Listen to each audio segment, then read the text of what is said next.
Magandang hapon, Ginoong Simon. Magandang hapon, Mas. Kumusta na si Kapitan Tiago? Mahina na ang kanyang pulso. Wala na siyang ganang kumain. Tuloy nang kumalat ang laso sa kanyang katawan. Parang Pilipinas, habang tumatagal, lalong nangihina. Teka, meron ako yung pinahingin libro sa'yo Napansin kong hindi mo ito binabasa. Wala ka talagang pagmamahal sa sarili nating bayan. Alam mo bang isang oras na lang magsisimula ng himagsikan? At bukas, wala nang mga universidad.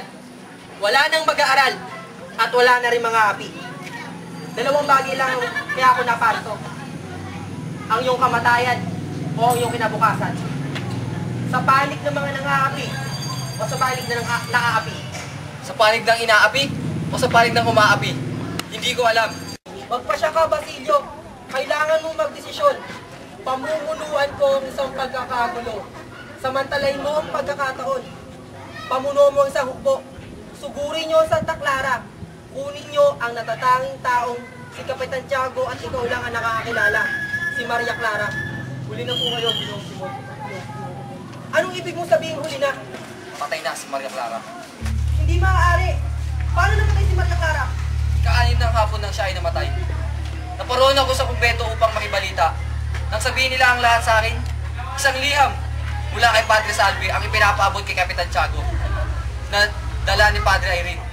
Nagdahil sa sulat na to na nangangais ang Kapitan. Hindi ba patay si Maria Clara? Ililigtas ko siya. Binawa ko yung Ginoong Simon. Wala na tayong magagawa. Liban na lang tanggapin ang katotohanan.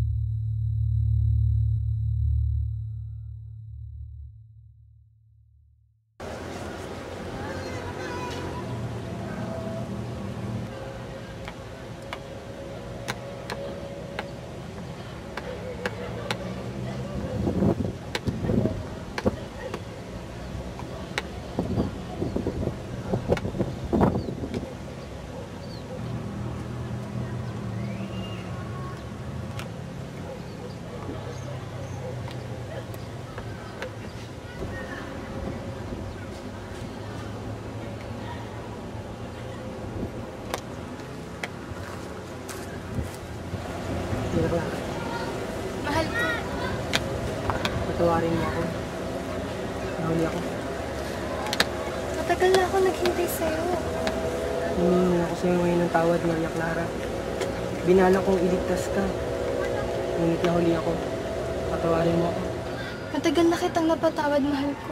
Mahal ko, hanggang ngayon, hindi nagbabago ang pagtingin ko sa iyo. Ikaw pa rin ang laman ng puso ko. Ako man ay nananatiling tapat pa rin sa'yo. Patawarin mo ako, mahal ko. Kung napaagalan sana ako, marahil ay bubuo na tayo ng ating sariling pamilya. Hindi na mahalaga yung ibara. Hindi ko na magagawang hintayin ka pa. Pagawang hintayin ka.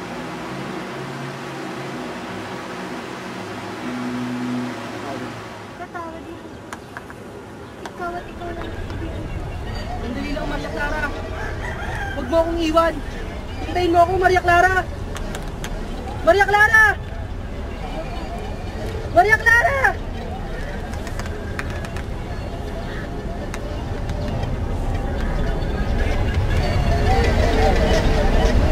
Maria Clara!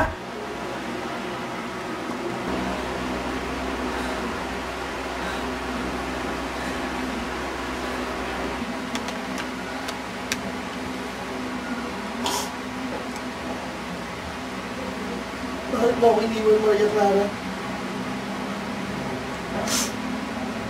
Hindi mo ako hinintay. Nasaan ka na, Maria Clara? Maria Clara?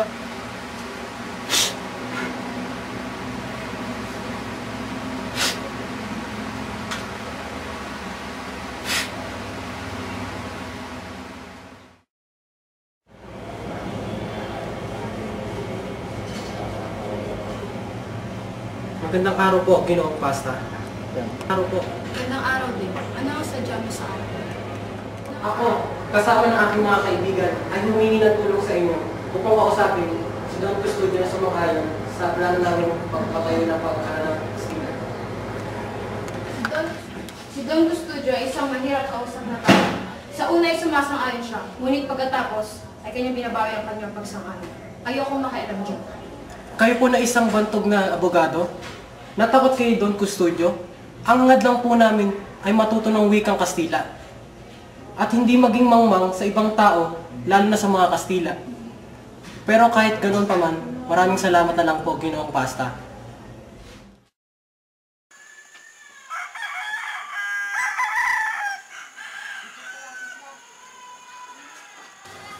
Hindi talaga natin may kakaila ang kalimangan sa gawin ni Carlos. Hindi ba valid? Kailangan po siya ng lupa na hindi naman sa kanya. At hindi din natin may kakaila ang kalandian sa gawin ng kanyang anak na si Julie. Wala din silang magkasama ni Basilio. Kaya tala ba natin may kakailangan sa baitang taglay ni Basilio? Kinakapensya.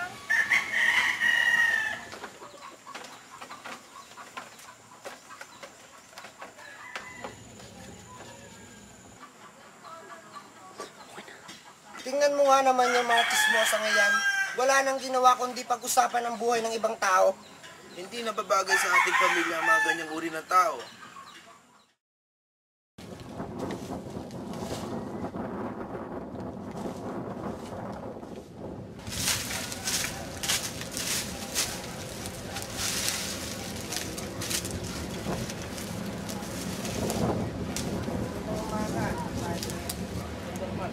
Ano po ang senyat na parito kayo sa aking lupain?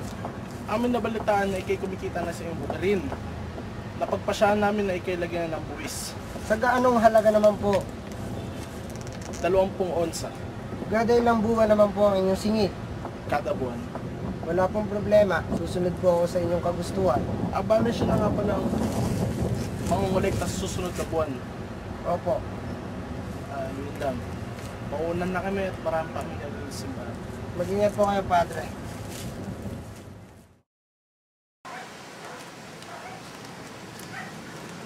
Magandang hapon po, Padre. Ito po ang mga buwis ng aming musikyo.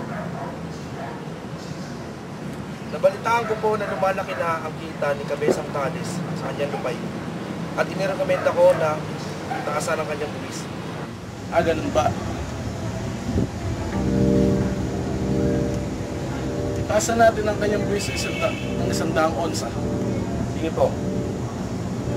Umayo ka kay Cabezang Talis at sabihin bago ang patakaran. Sige po, mauna na ako, Padre.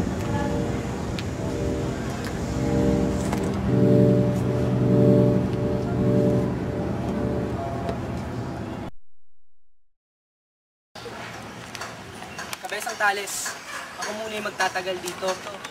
Dala ko na lahat ng gamit na aking kailangan.